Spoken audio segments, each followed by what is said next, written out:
Hi friends, good evening. ಎಲ್ಲರೂ ಹೇಗಿದ್ದೀರಾ? ಚೆನ್ನಾಗಿದ್ದೀರಾ ಅಂತ ಭಾವಿಸ್ತಾ ನಾನು ಕೂಡ ತುಂಬಾ ಚೆನ್ನಾಗಿದ್ದೀನಿ.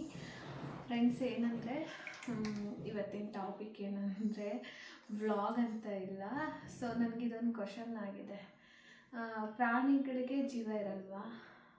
ನನಗದು ಗೊತ್ತಿಲ್ಲ. ನನಗಂತೂ ಜೀವ ಇರುತ್ತೆ, ನಮ್ಮ ಥರ ಜೀವಿ ಅದು ಅಂತ. ಅದಕ್ಕೂ ಪ್ರೀತಿ ಇದೆ, ವಿಶ್ವಾಸ ಇದೆ, ಎಲ್ಲ ಇದೆ. ಸರಿನಾ? ಮತ್ತು ಪ್ರಾಣಿಗಳಿಗೆ ಜೀವ ಇಲ್ವಾ ಅಂತ ಬೇರೆ ಜನಕ್ಕೆ ಗೊತ್ತಿಲ್ವೋ ನನಗಂತೂ ಗೊತ್ತಿಲ್ಲ. ಇದಕ್ಕಿದ್ದಂಗೆ ನಮ್ಮ ಮನೇಲಿ ಇದೇ ಥರ ಈಗ ಒಂದು ಪ್ರಾಬ್ಲಮ್ ಆಯಿತು. ಏನು ಪ್ರಾಬ್ಲಮ್ ಅಂದರೆ, ನಮಗೆ ಮನೆ ನಂದಿ ಬಾಗಿಲು ಬರ್ತಾಯಿಲ್ಲ. ಹಾಗಾಗಿ ಲೇಸಿಗೆ ಬಂದಿದ್ದು ಮನೆ ಖಾಲಿ ಮಾಡೋ ಪರಿಸ್ಥಿತಿಗೆ ಬಂದೆ ನಾನು. ಸರಿ. ಸೊ ಮನೆ ಖಾಲಿ ಮಾಡೋ ಪರಿಸ್ಥಿತಿಗೆ ಬಂದರೆ ನಾವು ಹೇಳಿದ್ವಿ ಓನರ್ ಹತ್ರ ಮನೆ ಖಾಲಿ ಮಾಡ್ತೀವಿ. ಓನರ್ ಹತ್ರ ಕೂಡ ಹೇಳಿದ್ವು ಈ ಥರ ನಮಗೆ ಮನೆ ಖಾಲಿ ಮಾಡ್ಕೊಡಿದ್ರು. ಅವರು ಕೂಡ ಏನೂ ಅಂದಿಲ್ಲ ಫ್ರೆಂಡ್ಸ್. ಆಯಿತು ಖಾಲಿ ಮಾಡ್ಕೊಡಿ ಅಂತ ಹೇಳಿದ್ರು. ಸೊ ಅದಾದಮೇಲೆ ಈಗ ಒಂದು 3-4 ಡೇಸಿಂದ ನಾವು ಮನೆ ಹುಡುಕ್ತಾನೆ ಇದ್ದೀವಿ. ನಮ್ಗೆ ಹೇಳಿದ್ದಾರೆ ಗೌರಿ ಹಬ್ಬದ ಒಳಗಡೆ ಮನೆ ಖಾಲಿ ಮಾಡ್ಕೊಳ್ಳಿ ಅಂತ. ಅದಾದಮೇಲೆ ಪಿತೃಪಕ್ಷ ಅಮಾವಾಸ್ಯೆ ಬರುತ್ತೆ. ಗೌರಿ ಹಬ್ಬದ ಒಳಗಡೆ ಮನೆ ಖಾಲಿ ಮಾಡ್ಕೊಳ್ಳಿ ಅಂತ ಹೇಳಿದ್ರು. ಬಂಗಾರಿ ಚಾರ್ವಿ ಖಾಲಿ ಮಾಡ್ಕೊಳ್ಳಿ ಅಂತ ಹೇಳಿದರು. ಸುಮಾರು ನನ್ನ ಪ್ರಕಾರ ಒಂದು 20 ಮನೆ ನೋಡಿದ್ವು. ಯಾವ ಮನೆ ಕೂಡ ಅಡ್ಜಸ್ಟ್ ಆಗಿಲ್ಲ. ನಿನ್ನೆ ರಾತ್ರಿ ಒಂದು ಮನೆ ನೋಡ್ಕೊಂಡು ಬಂದ್ವಿ.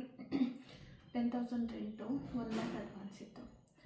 ಮನೆ ನೋಡಿದ ತಕ್ಷಣ ನನಗೆ ಅಟ್ರಾಕ್ಷನ್ ಆಯಿತು, ಇಷ್ಟ ಆಯಿತು. ಓಕೆ ಅಂತ ಹೇಳಿ ಸಾಯಂಕಾಲ ಕಾಲ್ ಮಾಡ್ತೀವಿ ಮೇಡಮ್ ನಿಮಗೆ ಅಂತ ಹೇಳಿ ಕಳಿಸ್ತೀವಿ.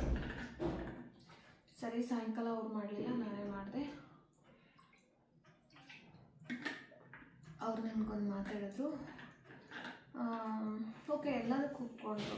ಏನಂತಾದ್ರು ಎಲ್ಲ ಪ್ರೆಗ್ನೆಂಟ್ ಇದ್ದಾಳೆ ಅನ್ನೋದೊಂದೇ ಒಂದು ಕನ್ಸರ್ನ್ಗೆ ನಿಮಗೆ ಕೊಡ್ತಾ ಇದ್ದೀವಿ ಮನೆ. ಬೇರೆಯವ್ರು ಬಂದಿದ್ರು, ಅವ್ರಿಗೆ ಆಗೋಗಿತ್ತು, ಅವ್ರಿಗೆ ಕೊಡೋರಿದ್ರು.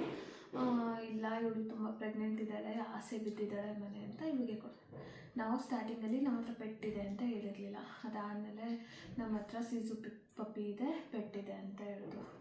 ಅವರು ಒಂದು ಮಾತು ಹಂಗಂದ ತಕ್ಷಣ ಅವ್ರ ರಿಯಾಕ್ಷನ್ನೇ ಚೇಂಜ್ ಆಗೋಯಿತು. ಏನಂತ ಅಂದರು, ಹೌದಾ ನೋಡೋಣ, ನಾಳೆ ಕಾಲ್ ಮಾಡ್ತೀನಿ. ಅಲ್ಲಿವರೆಗೂ ಆಯಿತು ಬನ್ನಿ ಅಡ್ವಾನ್ಸ್ ಮಾಡಿ ಅಲ್ಲಿ ಮಟ್ಟಕ್ಕಿದ್ದವರು. ಆಯಿತು ನೋಡೋಣ, ನಾಳೆ ಕಾಲ್ ಮಾಡ್ತೀನಿ. ಎಲ್ಲ ಒಂದು ಕಡೆ ಇರಿಟೇಟ್ ಅನ್ನಿಸ್ತು. ಪ್ರಾಣಿಗಳಿಗೆ ಜೀವ ಇರಲ್ವಾ? ಸುಮ್ಮನೆ ಏನು ಗೊಂಬೆ ನಾವು? ಓಕೆ, ಪ್ರೀತಿ ವಿಶ್ವಾಸ ಇರಲ್ವಾ? ಅವ್ರು ಒಂದು ಮಾತಂದರು, ಪೆಟ್ಟಿದ್ರೆ ಹೆಂಗೋ ಏನೋ ಗಲೀಜು ಮಾಡ್ಕೊಳ್ಳುತ್ತೇನೋ. ಹಾಗಾದರೆ ಇವ್ರು ಗಲೀಜು ಮಾಡಲ್ವಾ ಬೆಳಗ್ಗೆ ಎದ್ದು? ಯಾವ ಥರ ಜನ ಇದ್ದಾರೆ ಫ್ರೆಂಡ್ಸ್ ಇನ್ನೂ ಈ ಕಾಲದಲ್ಲಿ? ನನಗೆ ಅದಂತೂ ಅರ್ಥ ಆಗಲಿಲ್ಲ. ಅದಾದಮೇಲೆ ಸರಿ ಇಲ್ಲ, ಪೆಟ್ಟಿದ್ರೆ ನೋಡೋಣ ಅಂತ ಹೇಳಿ ಫೋನ್ ಮಾಡ್ತೀನಿ ಅಂತವ್ರು. ಅವ್ರು ಇವತ್ತಾದರೂ ಆಗಲಿ ಒಂದೇ ಆಯಿತು, ಕಾಲ್ ಮಾಡಲಿಲ್ಲ ಬಿಡಿ.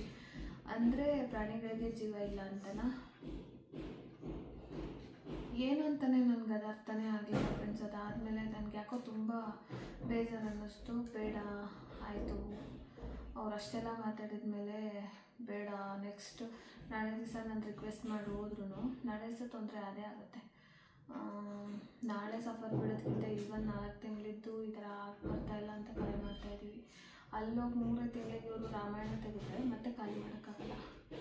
ಹಂಗಂದ್ಬಿಟ್ಟು ನಾನು ಬೇಡ ಅಂತ ಬಂದೆ. ಹಂಗಾದರೆ ಇವ್ರು ಹೇಳೋ ಪ್ರಕಾರ ಅವ್ರು ಹೆಂಗೆ ಹೇಳೋದಂದರೆ, ಪೆಟ್ಟನ್ನ ಎಲ್ಲಾದರೂ ಬಿಟ್ಬಿಡಿ ಅನ್ನೋ ಥರ ಹೇಳಿದ್ದು.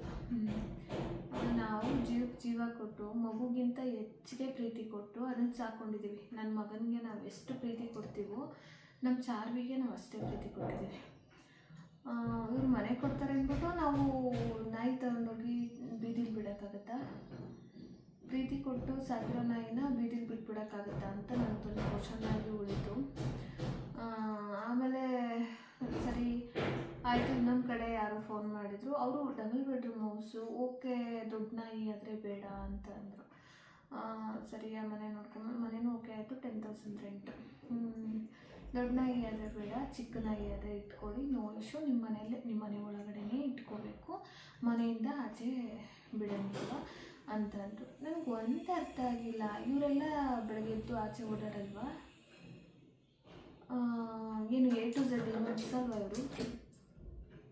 ಸ್ವಾತಂತ್ರ್ಯ ಬೇಡವಾ? ಆಚೆ ಕರ್ಕೊಂಡು ಹೋಗೋದು ಬೇಡವಾ ಅವನ್ನ? ಮನೆ ಒಳಗೇ ಇಟ್ಕೊಡಿ ಅಂದರೆ ಇನ್ನೂ ಯಾವ ಕಾಲದಲ್ಲಿದ್ದಾರೆ ಜನಗಳು ಅನ್ನೋದು ನನಗೆ ಅರ್ಥ ಆಗ್ತಾ ಇಲ್ಲ. ಯಾವ ಕಾಲದಲ್ಲಿದ್ದಾರೆ, ಎಲ್ಲಿದ್ದಾರೆ ಜನ, ಇನ್ನು ಯಾವ ಥರ ಮೈಂಡ್ಸೆಟ್ಟಲ್ಲಿದ್ದಾರೆ ಅನ್ನೋದೇ ನನಗೆ ಅರ್ಥ ಆಗ್ತಾ ಇಲ್ಲ. ಯಾಕೆ ಈ ಥರ ಆಡ್ತಾರೆ ಅನ್ನೋದು ನಂಗೆ ನಿಜವಾಗ್ಲೂ ಅರ್ಥ ಆಗ್ತಿಲ್ಲ. ಅದಾದಮೇಲೆ ಸರಿ ಬಿಡು, ಅವ್ರವ್ರ ಮೈಂಡ್ಸೆಟ್ ಹೆಂಗಿರುತ್ತೋ ಅಂದ್ಬಿಟ್ಟು ನಾನು ತಲೆ ಕೆಡಿಸ್ಕೊಳ್ಳಿಲ್ಲ. ಅದಾದಮೇಲೆ ಇನ್ನೊಬ್ರು ಕಾಲ್ ಮಾಡಿದ್ರು. ಓಕೆ, ನಾಯಿ ಅಂದರೆ ಜನಗಳ ಬಗ್ಗೆ ನಾನು ನಿಮ್ಮ ಹತ್ರ ತಿಳಿಸ್ತಾ ಇರೋದು. ಈ ಥರ ಮನೆ ಇಷ್ಟ ಆಗಿಲ್ಲ ನನಗದು. 8,000 ಬಾಡಿಗೆ ಹೇಳಿದ್ರು. ಸಿಂಗಲ್ ಬೆಡ್ರೂಮ್ ಹೌಸು, ಕಿಚನ್ ಅವು ಯಾವು ಚೆನ್ನಾಗಿಲ್ಲ, ಮನೆಯೇ ಚೆನ್ನಾಗಿಲ್ಲ ಓವರಾಲ್. ಸರಿನಾ? ಸರಿ ಆಯ್ತು, ನಾವು ಈ ಥರ ಹೇಳೋದು ಫಸ್ಟ್ ಹೇಳಿದ್ರು ಪೆಟ್ಟಿದೆ. ಆಯಿತು ಇಟ್ಕೊಳ್ಳಿ ಅಂತ ಹೇಳಿದ್ರು. ಇಟ್ಕೊಳ್ಳಿ ಸ್ಟಾರ್ಟಿಂಗಲ್ಲಿ ಅವ್ರು ಹೆಂಗಿದ್ರು, ಇದೆಯಾ, ನಾನು ನಿಮಗೆ ಕಾರ್ ಇದೆ ಅಂದಿದ್ದಕ್ಕೆ ಮನೆ ಇದೆ ಅಂತ ಫೋನ್ ಮಾಡಿದೆ, ಹೌದಾ ಪೆಟ್ಟಿದೆಯಾ ಅಂತ ಕೇಳಿದ್ರು. ಅದಾದಮೇಲೆ ಆಯಿತು ಇಟ್ಕೊಳ್ಳಿ, ಅಲ್ವಲ್ಲ ಚಿಕ್ಕದು, ಏನಾಗಲ್ಲ ಇಟ್ಕೊಳ್ಳಿ ಅಂತ ಅಂದರು. ಇರಲಿ, ಅಕ್ಕಪಕ್ಕದ ಮನೆಯವರು ಕೂಡ ಇಟ್ಕೊಂಡಿದ್ದಾರೆ, ಇರಲಿ ಇಟ್ಕೊಳ್ಳಿ ಅಂತ ಅಂದರು.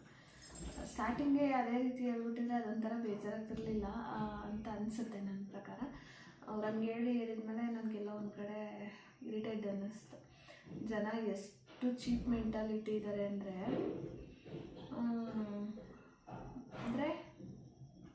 ನಾಯಿ ಓಕೆ ಬಾಡಿಗೆ ಕೊಡೋಕ್ಕೂ ರೆಡಿ, ನಾಯಿ ಇದೆ ಅಂದರೆ ಮನೆಯಿಂದ ಆಚೆ ಬಿಡಬಾರ್ದು ನಾಯಿನ. ಸರಿ, ಮನೆಯಿಂದ ಆಚೆ ಬಿಡೋಲ್ಲ, ಬೆಳಗ್ಗೆ ಅಂದರೆ 1, 2, 3 ಏನಾದರೂ ಮಾಡಿಸ್ಲಿಕ್ಕಾದ್ರೂ ನಾವು ಆಚೆ ಕರ್ಕೊಂಡು ಹೋಗ್ಬೇಕಲ್ವ? ಹಿಂಗೆ ಜನ. ನಾವೇನು ಫ್ರೀಯಾಗಿರ್ತೀವ ಅವ್ರ ಮನೇಲಿ? ಬಾಡಿಗೆ ಕೊಡ್ತೀವಲ್ವ? ಯಾಕೆ ಈ ಥರ ಚೀಪ್ ಮೆಂಟಾಲಿಟಿ ಯೂಸ್ ಮಾಡ್ತಾರೆ? ಯಾಕೆ ಈ ಥರ ಮೈಂಡ್ಸೆಟ್ ಇರುತ್ತೆ ಜನಗಳದ್ದು? ಎಲ್ಲ ಒಂದು ಕಡೆ ಯೋಚನೆ ಮಾಡಿದೆ, ನಮ್ಮ ಮನೇಲಿ ಯಾವ ಮನೆ ಅಂತ ಬರ್ತಿರುತ್ತೋ ಅದೇ ಮನೆಯೇ ಸಿಗೋದು. ಸುಮ್ಮನೆ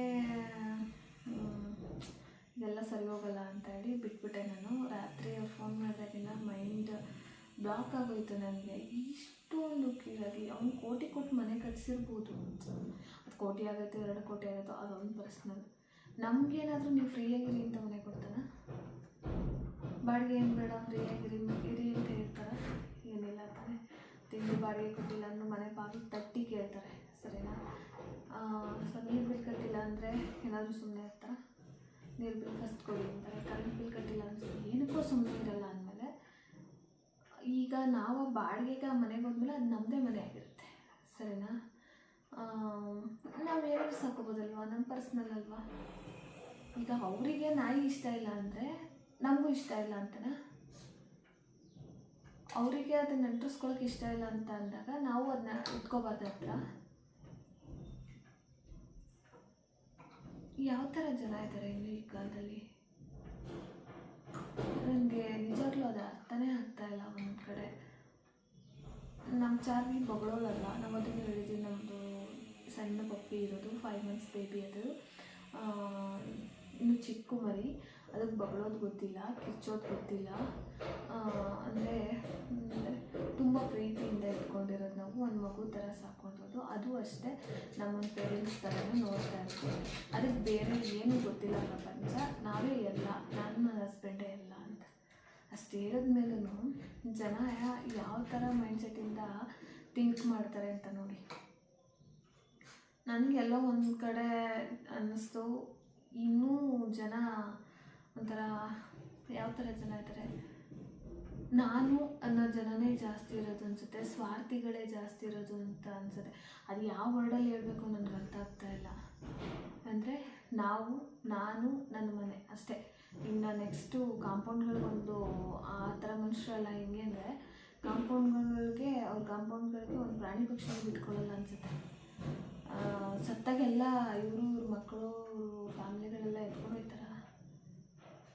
ಯಾವ ಥರ ಮೈಂಡ್ಸೆಟ್ ಜನ ಇದ್ದಾರೆ ಫ್ರೆಂಡ್ಸ್ ಈ ಕಾಲದಲ್ಲಿ? ಅಪ್ಪ ದೇವ್ರೆ, ನನಗೊಂದು ಅರ್ಥ ಆಯ್ತಲ್ಲ. ಒಂದು ನಿಜವಾಗ್ಲೂ ನಾಯಿಗೆ ನಾರಾಯಣಂಗೆ ಹೋಲಿಸ್ತಾರೆ.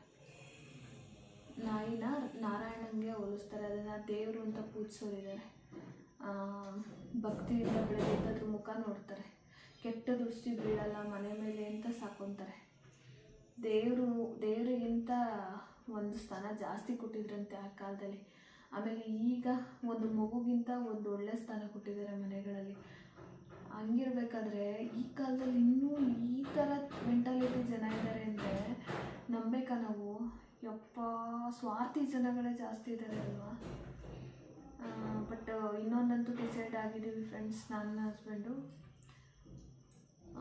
ನಾನು 2 ತಿಂಗಳು ಊರಿಗೆ ಹೋದ್ರೂ ಪರವಾಗಿಲ್ಲ, ಪಿತೃಪಕ್ಷ ಮುಗಿಯೋವರೆಗೂ. ಅಲ್ಲಿಗೆ ಒಂದು 8 ತಿಂಗಳು 9 ತಿಂಗಳ ಹತ್ರ ಆಗೋಗ್ಬಿಡುತ್ತೆ. ಇಲ್ಲ 6 ಅಂದರೆ 5 6 7 ತಿಂಗಳು ತುಂಬುತ್ತೆ.